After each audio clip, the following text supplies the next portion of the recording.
Hi guys! Another day, another vlog po tayo ngayon, no? So for today's video guys, pag-usapan natin yung health card or RAMQ kung tawagin nila dito sa Quebec, Canada. Para po sa mga nasa-Quebec, Canada, no? So maraming questions dyan at yung mga nag-email po sa atin, paano ba malalaman kung meron ng RAMQ, paano ba malalaman yung card number, reference number, and ayun, mag-change address, paano mag-update, paano magkaroon ng budget. So sasagutin natin lahat ng yan dito sa video nito. Kaya stay tuned guys. Pero bago lahat, mag-intro muna tayo. Let's go!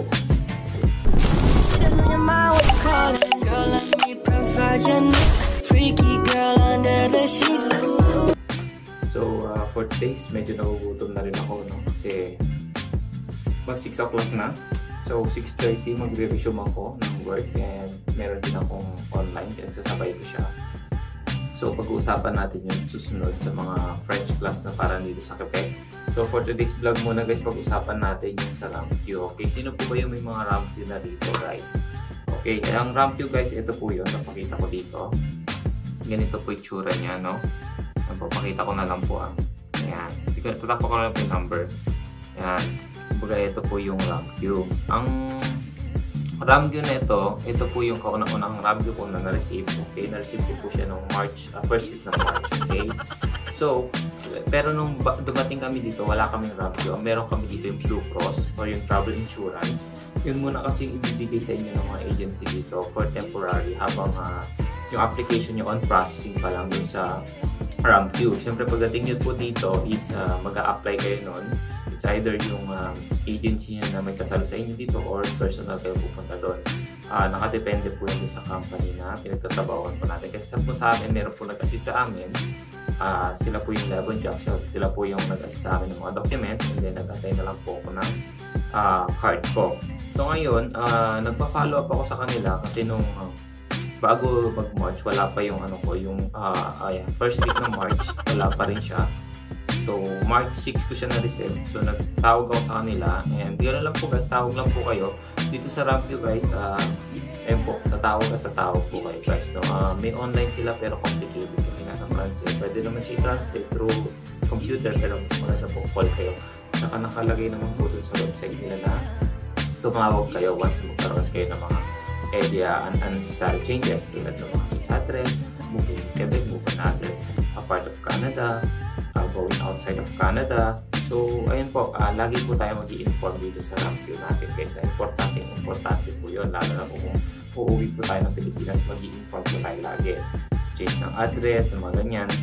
So, ngayon guys, no, para pa makapag-follow up kayo regarding dun sa RAMQ card nyo, kailangan, meron kayo ng email dun sa na on-process yung RAMQ card nyo, meron kayong mga reference number. Meron ako dito email na print ko. Ito, nandito yung reference number. So, may nakalagay dyan reference number. So, yan yung sabihin nyo sa kanila. Tapos, sabihin nyo lang yung date. Kasi interview nyo naman kayo kasi. And then, one thing pala guys, ito napaka-importante. Always po respect and then po, maging magalang po tayo sa pananalita. So, pagka na-update nyo na sila, okay, sabihin naman po sa inyo kung kailan nyo ma-receive. Sabihin naman po agad nila sa inyo at may darating po sa inyo mga post mail at doon po nila ihulog yung inyong yung letter nyo para po matanggap nyo na itong card nyo. So, once na matapos na yun guys, eto na. Okay? Pwede na kayong mag-change address para dun sa, kasi karamihan guys, no? Once na iba dumarating dito, parang kami. Meron kaming temporary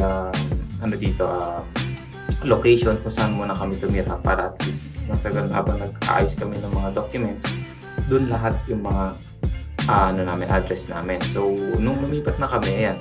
So, kailangan namin asikasuhin to. Tandaan nyo guys walang ibang mag-aasikaso po sa inyo dito. Wala pong mga agent dito. Pwede po kayo magtanong pero kayo pa rin po mag-aasikaso dito. Dahil karamihan po dito sa mga na-encounter ko dito po guys, talaga po gusto po nila yung tuturo nyo na lang lahat. Kaya po gumagawa ako ng video na ito guys para po dun sa mga talagang walang time magbasa, walang time po makipag-usap sa mga ganito dun sa mga agent, sa mga government dito. Well, panoorin nyo po itong video na to para magkaroon po kayo ng idea na sa ganun po is malaman nyo po yung proseso. Kayo po ang tatawag. Once na tumawag na po kayo, bibigay nyo lang po yung mga yung birthday nyo, SIN number nyo, pangalan ng magulang, edad, mobile number. So, yun po, mga personal information nyo po ang kailangan po nila. Nang sa ganun po, ma-identify po nila kayo kung legit po at kayo po talaga yung nagki-claim or kayo po talaga yung gusto magpa-change ng mga kung ano naman meron dito sa inyong mga card, no? Sa government card. So, yun po guys yung proseso dito. So, kung gusto nyo po mag-change address, tatawag po kayo. Gusto nyo po mag-update to valid card, tatawag po kayo. So, marami po mga proseso po, no? Pero mabilis naman po siya guys. So, ayun po, no? By the way guys, no? I-cut ko muna tong video na to kasi mag-6 o'clock na. Kailangan ko muna bumili sa dito sa Tim Hortons ng mga kain kahit gutom na ako. So, ituloy natin tong video na to later on. Ayan guys, no, lalabas muna ako. 6 o'clock na dito pero tingnan nyo, ang init to. Kita mo yung liwanag ng araw. Diba? Sa atin sa Pilipinas, ano na to? Sobrang may dilim-dilim na to. No? Pero dito, so ayan, bago yun guys, muna tayo, alis muna tayo dahil gugutom na ako. So ayan guys, nakabili na tayo, no? Mamadali ako. Kasi yung oras, gusto ko sana order ng pizza or nung bread nila kasi baka matagal. Kaya ito na lang. Kasi may mga naman ako dyan, biscuit naman. Ayan. So ayan, favorite. Napapanood yung mga TikTok ko. Ayan. So saka na yan guys, importante ito discuss muna natin to, no? So ayun na nga guys, no? Ulitin natin once na may reference number na kayo, pwede na kayo mag-follow up dun sa RAMQ. Ayan, be respectful, be mindful lang sa mga sabihin natin, sa magiging card ko pa. And then, once na meron na, nasabihin naman sa inyo within 1 week, darating na. Once na ma-receive nyo na guys, ayun, magpa-change address na po kayo agad. Lalo na po dun sa mga lumilipat ng lugar or within this area lang din naman. Importante po yun. Kasi nga po guys, pag nagpa-online appointment po kayo, doon po kayo sa nearest hospital ilalagay syempre. At hindi naman maganda guys kung hindi kayo napag-change address tapos lumipat kayo. Kunwari, nandito kayo sa Quebec or sa province ng Quebec, no? Or Montreal, dito, Quebec pa rin yun. Mali, doon pa rin kayo sa Quebec i-appoint kasi nandun yung address nyo. Kaya po importante talaga yung magpa-change address. Ayun po guys ang ka-importantehan nito, no? So guys, at kung gusto nyo pa ng mas magandang mapaggamitan ng inyong RAMQ card, dahil ang RAMQ card po na ito is for medical health po ito. Actually maganda po siya dahil dito po nga sa hospital, covered siya sa mga operations, surgeries, medicine. Ayun po, marami po akong narinig. Actually hindi ko po siya nagagamit, okay? Wala pa po akong experience kung paano siya gamitin.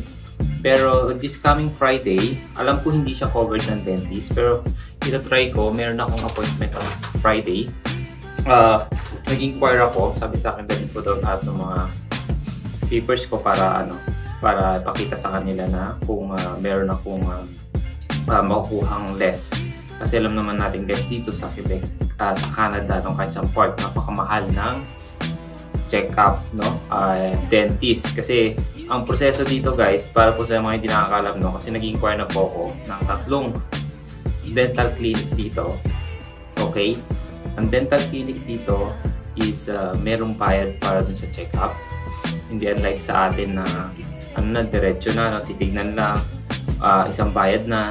Dito, iba yung separate yung payment ng check-up and then separate yung payment ng cleaning, filling or anything na pwede nyong ipagawa sa ngipin nyo. So, minimum umaabot dito ng 350. Maximum kaya pwedeng umabot ng 400, depende daw dun sa sira or sa mga ipapagawa. So napakamahal guys, lalo pag ikaw convert mo sa Pilipinas. So yun guys, no? And then tapos na tayo doon, no, sa ating pag-change ng address. Ito naman guys, para po dun sa mga gusto na magkaroon ng valid ID dito. Yun nga po, nasabi nga nila, once na dumating ka dito sa Canada, secure mo na lahat ng mga government IDs mo para meron ka. So, itong RAMQ card na po ito guys, pwede po natin gawin valid ID po ito, no? Actually, meron na po akong tumawag na po kanina. So, isend na po sa akin yung information sheet doon sa mga pipilapan ko at yung mga requirements, ipinadala na rin para na sa ganun po is makapag-requirements na ako. Okay, i-vlog natin yan guys sa next vlog ko once na dumating na yung letter, at ipapakita ko sa inyo guys kung ano yung mga requirements na kailangan, paano magbayad kasi hindi ko tumatanggap ng cash, credit or debit. Okay, and then yung mga list ng requirements at kung saan pupunta.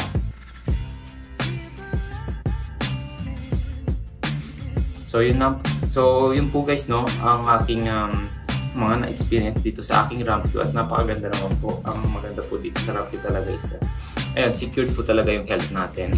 And then po, ayaw naman po natin gamitin yan. Mas gusto po naman natin na healthy tayo lagi, syempre, diba? So, ayun po guys yung sa video na ito, no? Singit ko lang itong video na ito. So, mabilis lang po. Maraming salamat po. I hope na mayroon ako natulungan sa inyo.